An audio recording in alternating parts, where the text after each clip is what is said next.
Follow the child is one of Dr. Maria Montessori's most famous principles, but it is often misunderstood. It does not mean letting children do whatever they want without guidance.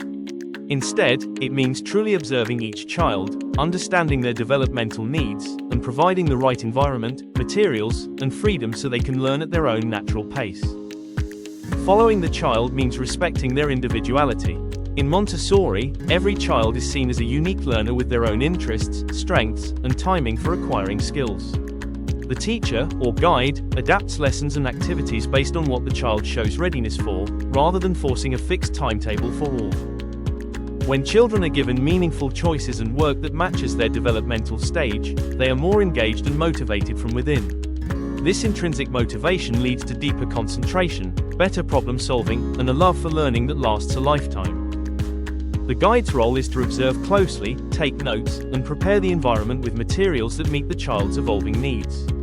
The guide steps in with lessons when the child is ready, then steps back to allow exploration and mastery. Following the child always happens within clear limits. Children learn to respect others, care for materials, and complete their chosen work.